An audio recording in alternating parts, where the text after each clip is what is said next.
Hello everybody, it's Riley Cook, aka the One Wheel Realtor here, and it's another beautiful day. It's not summer anymore, it's like late September and it's still 21 degrees at 9 a.m. so I cannot complain.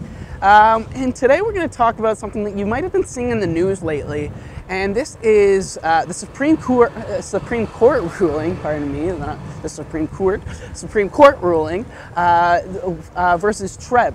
And TREB is the Toronto Real Estate Board, and this is a fairly significant shift for the Toronto real estate market.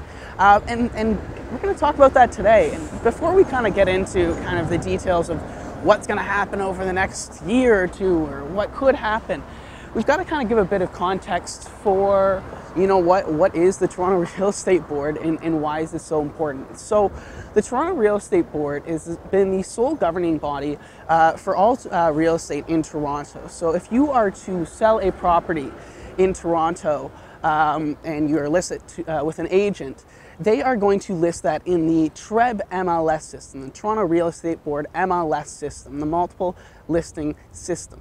And this is essentially the directory for where I, as a real estate agent, would go to get any information about properties that are for sale.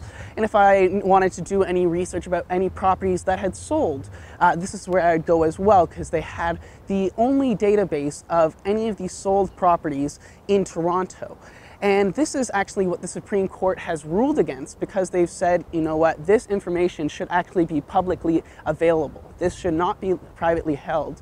And the reason for this is because it's 2018. Really, there's no need for real estate agents to hold this information so privately.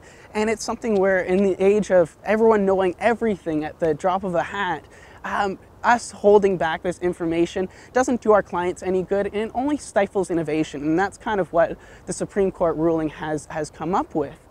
And you know what, it's whoa, big drop there, Jesus. It's kind of an unseen of what changes can come, but now that the information is publicly available, there's some big changes that could happen from third parties, you know, taking this information and repackaging it in ways that TREB just has never thought about.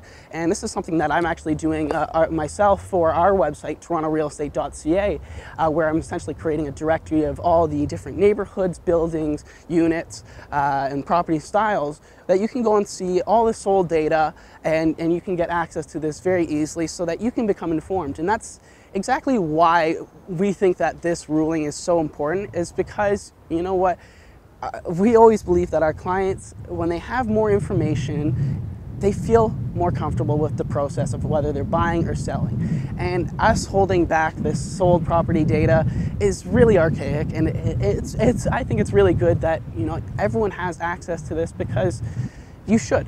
You should know what, if you want to buy a property at 10 Yonge Street and you want to know what that one bed sold for above you, it's nice that you can contact me to get that information, but you don't necessarily need to in this day and age, and that's what the Supreme Court ruling allows. So if you have any questions about kind of what's going to happen in the future, how you can get access to this sold data information so you can take a look for yourself, I'm always happy to respond to anything left in the comments section, so feel free to hit that up. I'm going to go for a little ride today. It's a gorgeous, gorgeous day, as I said before. It's a nice day to start off in Leslieville, so I'll catch you guys later, and bye for now.